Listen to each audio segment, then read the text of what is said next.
आप जुड़े हुए हैं जीएम एजुकेशन में। चर्चा का विषय है कि TRE1 री सप्लीमेंट्री रिजल्ट के लिए सरकार गई है डबल बेंच।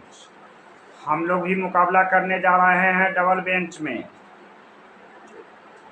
अब डबल बेंच में जो हमारे पिटिशनर्स हैं या TRE1 में जो भी सफल अभ्यर्थी हैं, उसमें बहुत पिटिशनर बनने के इच्छुक अभ्यर्थी डॉक्यूमेंट सबमिट कर रहे हैं। सरकार के डबल बेंच में पार्टी इंटरवेनर पार्टी बनकर के हम करेंगे मुकाबला, और सरकार को देनी पड़ेगी री सप्लीमेंट्री रिजल्ट।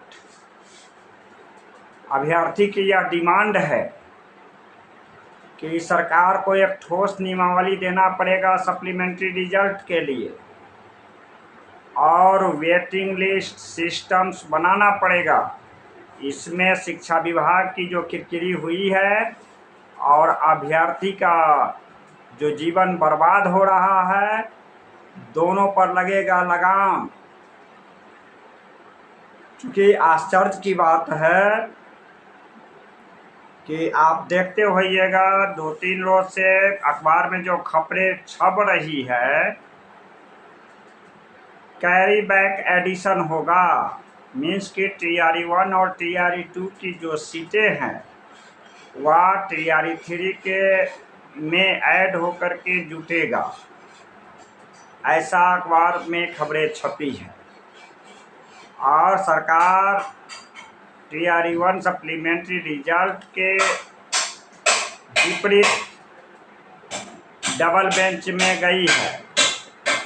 प्रदेश के तमाम TRE1 सफल अभ्यर्थी जो इस लड़ाई में मुहिम में शामिल हो सकते हैं, होना चाह रहे हैं, न्यायालय की दरवाजा पर खटखटाना चाहते हैं और जीत हासिल करना चाहते हैं, वे अपना डॉक्यूमेंट भेजें।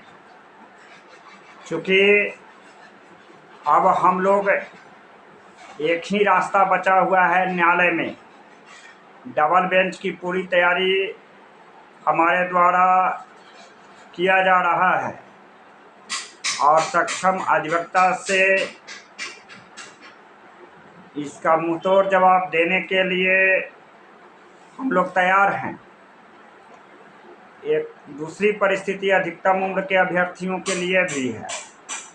आप जान रहे हैं कि TRE4 का जो रिजल्ट आने वाला है, TRE4 की शिक्षक की बहाली होने वाली है।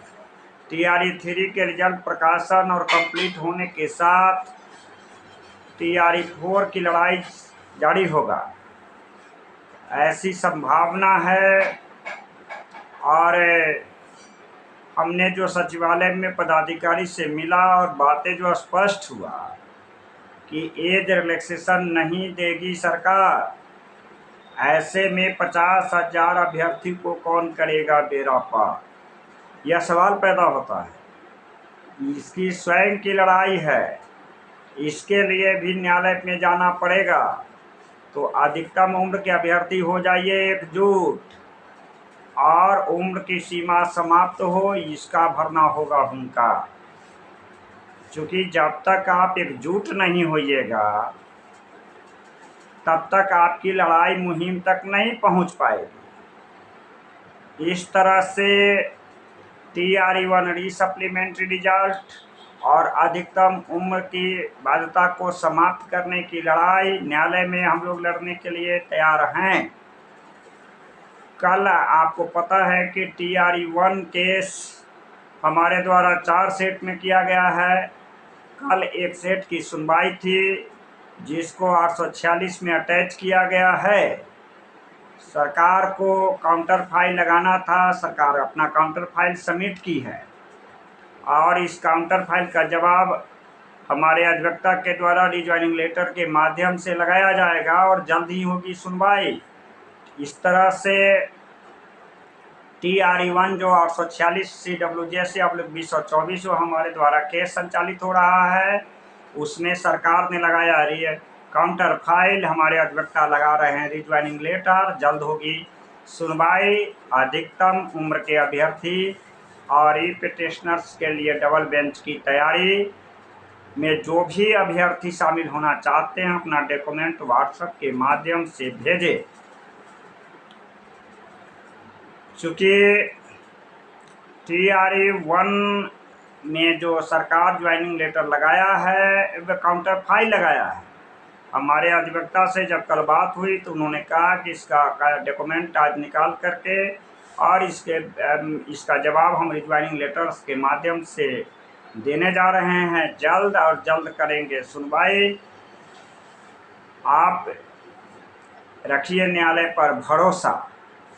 प्रदेश के तमाम साथी जो अधिकतम उम्र के अभ्यर्थी है उनको कड़ा होना होगा संघर्ष, चाहे वे स्टेट 11 वाले हो, स्टेट 19 वाले हो, गेस्ट टीचर्स हो, B.Ed, रेगुलर DLED, NIOS अभ्यर्थी, सभी को कड़ा संघर्ष करना पड़ेगा एज रिलैक्सेशन के लिए। इसलिए एज रिलैक्सेशन की जो बाध्यता को समाप्त करना चाहते हैं वे सारे अभ्यर्थी एकजुट होने की ज़रूरत है। TRE-4 की लड़ाई न्यायालय के माध्यम से, रीसप्लीमेंट्री रिजल्ट न्यायालय के माध्यम से, और TRE-1 846 CWJC/2024 की सुनवाई होगी जल्द। आप जुड़े हुए हैं GM एजुकेशन में। धन्यवाद।